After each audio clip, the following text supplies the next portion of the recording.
नमस्ते बच्चों, मैं डिम्पल भट्ट श्रीमती जेएमजे हाई स्कूल शेरथा, जिला गांधीनगर 10वीं कक्षा के इस क्लास में आपका स्वागत करती हूँ।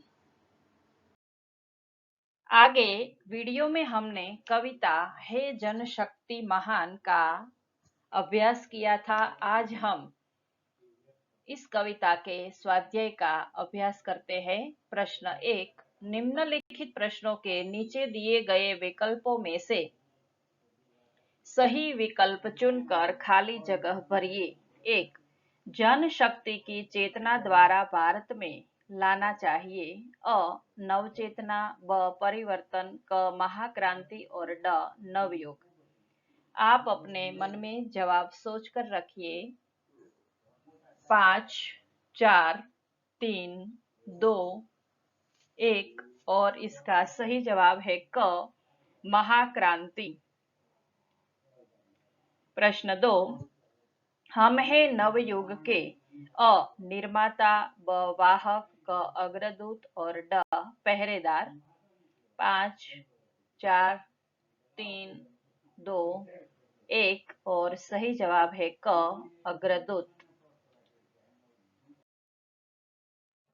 प्रश्न 2, निम्नलिखित प्रश्नों के 2-3 वाक्यों में उत्तर लिखिए। 1, कवि ने जनशक्ति को संबोधित करते हुए क्या कहा है?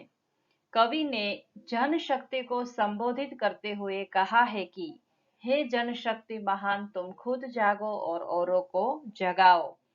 औरों को जागृत करके नई उसमें चेतना भर दो, ताकि हम पृथ्वी पर नए स्वर्ग की रचना कर सके और लोगों को सुख शांति और सभी सुख सुविधाएं मिल सके।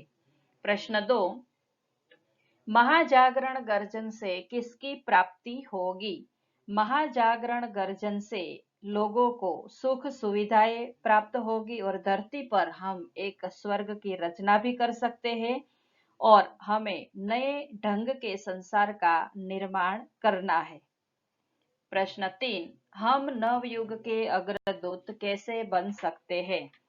हम नवयुग के अग्रदूत इस प्रकार बन सकते हैं कि हमें लोगों के दिलों में जो असंतोष की भावना भरी हुई है उसे सबसे पहले तो दूर करना चाहिए और पृथ्वी पर हमें स्वर्ग की रचना करनी चाहिए, यानी स्वर्ग के समान हमें सुविधाओं को लोगों को प्रदान करना होगा और हमें प्रगति के पंथ पर आगे ही आगे बढ़ते रहना है और लोगों का मार्गदर्शन करना है और मार्गदर्शन करके हमें नव युग के अग्रदूत बनना है। प्रश्न 3, निम्नलिखित प्रश्नों के सविस्तर उत्तर लिखिए। 1, कवि ने मजदूर एवं किसान को क्या प्रेरणा दी है? कवि ने मजदूर एवं किसान को यह प्रेरणा दी है कि तुम मेहनत करके जीते हो, तुम्हारी मेहनत से ही हमें ये सब फल मिलते हैं। उनकी मेहनत से खेतों में अन्न उपजता है और मजदूरों की मेहनत से कल कारखानों में तरह तरह की वस्तुओं का हम निर्माण कर सकते हैं। दोनों के बिना हमारा जीवन संभव ही नहीं है, जिससे जनता का काम चलता है। कवि ने किसान और मजदूर के श्रम की वंदना कर उन्हें जागरूक होने की हमें प्रेरणा दी है। प्रश्न 2, हे जनशक्ति महान गीत के माध्यम से कवि ने जनमानस को क्या संदेश दिया है? जनमानस को कवि ने यह संदेश दिया है कि तुम खुद जागो और औरों को जगाओ, दूसरों के अंदर तुम जागृति पैदा कर सको, ऐसा संदेश दो। तुम्हें पृथ्वी पर ऐसी दुनिया का निर्माण करना है जहां स्वर्ग के समान सबको सुख सुविधा और शांति प्राप्त हो, लोग शांतिपूर्ण रह सके, वे लोगों में समानता की भावना का प्रचार और प्रसार तुम्हें करना है। ऐसी जनमानस को कवि सीख देते हैं और एक संदेश देते हैं।